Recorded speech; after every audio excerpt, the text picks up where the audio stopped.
ஒவ்வொரு பகுதியிலும் சுந்தரருக்கு வாழ்த்து வைப்பார் சேக்கிழார். சேக்கிழார் சுந்தரரை பாராட்டியது போல நான் பார்த்த பகுதிகள் வேறு இல்லை. ஒருவரை பாராட்டணும்னா என்னெல்லாம் பாராட்டலாம்? அவங்க செய்த காரியங்களை, அவங்க செய்த தொண்டுகளை, அவர்கள் தியாகத்தை பாராட்டலாம். சேக்கிழார் இவரை வணங்குறதுக்கு இந்த பிறவி கொடுத்தாருல்ல, இந்த பிறவிக்கு வணக்கம் செலுத்துறார். நேசம் நிறைந்த உள்ளத்தால் நீலம் நிறைந்த மணிகண்டத்து ஈசனடியார் பெருமையினை எல்லா உயிரும் தொழையெடுத்து தேசம் உய்ய திருத்தொண்ட தொகை முன்பணித்த திருவாளன் வாசமலர் மென்கழல் வணங்க வந்த பிறப்பை வணங்குவாம் அப்படிங்கிற இந்த இடத்திலேயே சுந்தரருடைய அந்த உன்னதம் என்னன்னு புரிய ஆரம்பிக்குது நமக்கு. அவரை வணங்குறது விஷயம் இல்லையா? அவரை வணங்குறதுக்கு இந்த பிறப்பை கொடுத்திருக்கிறாரு பாருங்க. சேக்கிழார் தன் கால தொட்டு தானே வணங்கிக்கிறார். அப்பேற்பட்டவர் சுந்தரர். இவரு திருமணத்துக்கு தயாராயிட்டார். இங்க அவரை சுவாமி தடுத்தாட்கொள்கிறார். அந்த கதையெல்லாம் நம்ம நிறைய கேட்டுட்டோம். அவர் வேத கிழவனாக வர்றது, சுந்தரர் கிட்ட ஓலைச்சுவடியை காட்டுறது, இவர் அதை வாங்கி பிழிச்சு போடுறது, இவர் ஓலம் இடுறது, இதெல்லாம் நமக்கு தெரியும். இதுக்கப்புறம் சுவாமிய சுந்தரர் எப்படி பார்க்கிறாரு நம்ம புரிஞ்சுக்கணும். நமக்கு சில நேரம் சிலரை பார்க்கும்போது இவங்களை எங்கேயோ பார்த்த மாதிரி இருக்குன்னு மனசு தோணும். கண்டவுடன் காதல். என்னம்மா சுந்தரருடைய வரலாறுல காதலை பத்தி பேசுறீங்க? உங்களுக்கு தெரியுமா, சிவபெருமானை சுந்தரரை போல வேற யாரும் காதலிக்கல. அப்படி காதலிச்சிருக்கிற நம்ம திருவாசகம் முழுக்க காதல் கடிதம் இல்லையா? காதல் கடிதம் தானே திருவாசகம். அவர் கடிதம் எழுதினாரு. அந்த கடிதத்துல இருக்கிற காதலை சுந்தரர் காட்டியிருக்கார். இவரு சிவபெருமான் அந்த மறைக்கிழவனா வந்தார் இல்ல மண்டபத்துக்கு. சுந்தரர் அந்த மறைக்கிழவனை பார்க்கிறார். பார்த்த மாத்திரத்துல காதல் பிறந்துச்சான். சேக்கிழார் சொல்றார், சுந்தரருக்கு சிவபெருமான் மீது காதல் பிறந்ததான். இவரை எங்க பார்த்தோன்னு தெரியல, மனசு இவரை பார்க்கும்போது ஏதோ ஒரு சந்தோஷம், எங்கேயோ எப்பவோ இவர் கூடவே இருந்த மாதிரி ஒரு இனம் புரியாத உணர்வு பார்த்த உடனே அவருக்கு கிடைக்குது. ஆனா அந்த வந்த கிழவன் பேசுறத கிட்ட ஒரு கோபம் வருது. நீ எனக்கு அடிமை, கல்யாணம் பண்றதுக்கு நின்றுட்டு எழுந்து வா, என் வேலை செய், வேலை நிறைய இருக்கு, எழுந்து வாங்குற. இவர் பேசுனா கோபம் வருது, ஆனா இவரை பார்த்தா காதலா இருக்குது. சுந்தரருடைய மனநிலைமையை சேக்கிழார் அழகா வர்ணிக்கிறார் இதுல. சரி, இப்படி இருந்துச்சுல்ல, பார்வைக்கு காதல், ஆனா பேச்சுல கோபம் வருது. சுந்தரர் இதை ரொம்ப பொறுமையா கையாண்ட விதத்தை நாம பார்க்கணும். நம்ம ஒருத்தர் மேல காதல் வச்சாலும் சரி, இல்ல கோபப்பட்டாலும் சரி, அந்த ஒரு உணர்வுக்கு தான் மதிப்பு கொடுப்போம் இல்லையா? உணர்வு, அறிவு, மனம், மூளை ரெண்டுமே வேற வேற. இந்த மூளை என்ன பண்ணும்?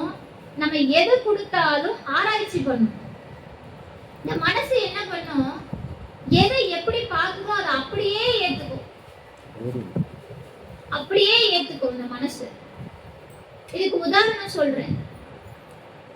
மிதிலையில ராமர் சீதையை கண்டவுடன் ராமரும் சீதையும் மனம் மாற்றிக்கிட்டாங்களாம். மனம் ஒருவரை விட்டு ஒருவருக்கு மாறிடுச்சான். கவி சக்கரவர்த்தி சொல்ற, அனுமன் ராமரை முதல்ல பார்க்கிற அந்த இடம் என் எலும்பும் உருகியது என்பர். அந்த அளவுக்கு ராமன் மீது காதல் பிறந்தது. அப்படித்தான் சுந்தரருக்கும் சிவபெருமான் மீது காதல் பிறந்தது. அவர் அதுக்கும் முக்கியத்துவம் கொடுக்கல. இவரு அடிமைன்னு சொல்றாரு, அதுக்கும் முக்கியத்துவம் கொடுக்கல. ரெண்டுத்தையுமே நிதானமா சுந்தரர் யோசிச்சார் அப்படிங்கிறதுக்கு ஒரு எடுத்துக்காட்டு சொல்றாரு. இப்ப நாம எல்லாம் சுந்தரருக்கு கோபம் வந்துச்சுன்னு நினைச்சிட்டு இருப்போம். கோபம் வந்துச்சு, அந்தணனுக்கு அடிமையாவது உண்டா? கோபம் வந்துச்சு. ஆனாலும் நீங்க கொஞ்சம் தீர்க்கமா பாருங்க, இவர் என்னெல்லாம் சொன்னாரோ அதெல்லாம் சுந்தரர் செஞ்சிருக்கிறார். ஓலைச்சுவடியை காட்டும் போது கூட இவருக்கு ஆசை வந்திருக்குது. சுந்தரருக்கு அந்த ஓலைச்சுவடியில என்ன இருக்குன்னு தெரிஞ்சுக்கணும்னு ஆசைப்பட்டிருக்கிறார். வெண்ணெய்நல்லூருக்கு வா அப்படின்னு கூப்பிட்ட உடனே காந்தம் பின்னாடி இரும்பு போன மாதிரி போயிட்டார். காந்தம் இரும்பு அப்படி இருக்கும், அப்படி போயிட்டார் இவர். இவர் மனசுல இருக்கிற காதல் இந்த இடத்துல எல்லாம் இருக்கு. இப்ப சுவாமி என்ன பண்ணார்? வெண்ணெய்நல்லூருக்கு போய் ஓலைச்சுவடிய ப்ரூஃப் பண்றார், இவர் எனக்கு அடிமைன்னு. அங்க இருக்கிறவங்களும் சொல்லி அனுப்புறாங்கப்பா, இவருக்கு நீ அடிமைதான். இவர் போயிட்டாரு. எங்க உங்க வீடு? நான் உனக்கு அடிமை ஆயிட்டேன், என்னை வச்சு நீ என்னதான் பண்ண போற? என்னால உனக்கு என்ன நடக்க போகுது? நான் சொல்றேன் வா அப்படின்னு கூட்டிட்டு போற. சரி, உங்க வீடு தான் எங்க இருக்கு? இந்த வீடுல, இந்த ஊர்லயே பெரிய வீடு நம்ம வீடுதான். எங்க இருக்கு? திருவெண்ணைநல்லூர் கோவில காட்டுற. அங்க போனா சுவாமி மறைஞ்சிட்டார். அவர் அணிந்து வந்த கால் பதாகை மட்டும், அந்த மரப்பதாகை இன்னமும் திருவெண்ணைநல்லூர் கோவில்ல இருக்கு. நீங்க போனா அதை பார்க்கலாம். சுவாமிக்கு அப்பதான் புரியுது வந்தது எம்பெருமான் அப்படின்னு. அப்ப இறைவன் சொல்றார், அர்ச்சனை பாட்டே ஆகும், என்ன பாடு. என்னையா பாடுறது? என்ன பித்தான்னு சொன்ன இல்லையா? பித்தனா அப்படின்னு இல்லையா? அதை வச்சே பாடு. பித்தா பிறைசூடி பெருமானே அருளாளா, எத்தாள் மறவாதே நினைக்கின்றேன் மனத்து உன்னை, வைத்தாய் பெண்ணை தென்பால் வெண்ணெய்நல்லூர் அருத்துறையுள், அத்தா உனக்காலா இனியள்ளே எனலாமே. இந்த பதிகம் பாட ஆரம்பிச்சார். இதுல பித்தான்னு ஆரம்பிச்சார்ல, நமக்கு அந்த பித்தாங்கிற வார்த்தை எதெல்லாம் குறிக்குது தெரியுமா? நிறைய விஷயம் இருக்கு. சிவபெருமான் பித்து குடிச்சவன், அதுக்கு நிறைய உதாரணம் இருக்கு. ஆனா நான் ஒரு விஷயம் சொல்றேன், இந்த பெத்த மனம் பித்து, பிள்ளை மனம் கல்லுன்னு சொல்லுவாங்க, கேள்விப்பட்டிருக்கீங்களா? எனக்கு என்னவோ சுந்தரர் இதை மனசுல வச்சுதான் பாடி இருப்பாருன்னு தோணுது. சுந்தரருக்கு அவ்வளவு காலம் இறைவனுடைய நினைப்பு இல்லையா? இத நான் சொல்லல, அவரே சொல்றார். நாயேன் பலகாலம் நினைப்பின்றி மனத்து உன்னை பேயாய் திரிந்தேத்தேன் பெறலாக அருள் பெற்றேன் அப்படின்னு அவரே சொல்றார். வேயார் பெண்ணை தென்பால் வெண்ணை நல்லூர் அருத்துறையுள், ஆயா உனக்காலா இனியல்லே நிழலாமேன்ற அவரே அவர் மறந்துட்டத சொல்றாரு. ஆனா அவர் மறக்கல. யாரு? சிவபெருமான் மறக்கல. இவர் கைலாயத்துல ஒரு கேள்வி, ஒரு வரம் வாங்கினார்.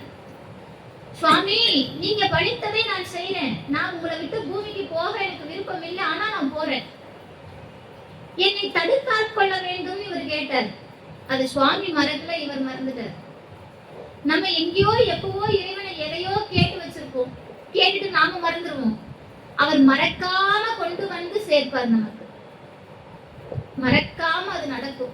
நமக்கானது நமக்கு கிடைத்தே தீரும். அப்படி சுந்தரர் இறைவனை மறந்துட்டாராமா. இறைவன் சுந்தரனை மறக்கலையா? பெத்த பிள்ளைங்க அப்பா அம்மாவை மறக்கலாம், தாயை மறக்கலாம். ஆனா தாய் மனது பெத்தவங்க மனசு பிள்ளைங்க மறக்கிறது இல்லை, அது பித்து. அப்படி இறைவன் அந்த பெத்த மனதோடு, அந்த தாய் மனத்துடன் சுந்தரனை அணுகினாராம். இந்த பித்தாங்கிற வார்த்தைக்கு இப்படி ஒரு அர்த்தம் இருக்கும். இதுல அவர் பாடுறாரு, பித்தா பிறைசூடி பெருமானே அருளாளா. அடுத்த வரி, எத்தாள் மறவாதே நினைக்கின்றேன். இத சொல்லிட்டாரு. நானா நினைச்சேன். சுந்தரனுக்கு உடனே அதை மாத்துறாரு பாருங்க. நானா ஆசைப்பட்டு நினைக்க முடியாது. மனத்து உன்னை வைத்தாயினர், என் மனசுல உன்னை வச்ச, நீ கொடுத்த அந்த நினைப்ப கூட முதல்ல நான் நினைச்சுட்டேன்ட்டு அடுத்த க்ஷணமே அந்த வார்த்தையை மாத்துற. சிவபெருமான நம்மால நினைக்க முடியாதாம், அவரு நம்மள நினைச்சுக்கணுமா, அப்போ நம்ம அவரை நினைப்போமா? அப்பேற்பட்ட தெய்வம். அவருக்கு ஆட் செய்ய மாட்டோம் இவர் சொன்னார். கடைசியில உனக்காலா இனி அல்லே எனலாமோன்னு பதிகம் பாட ஆரம்பிச்சிட்டார்.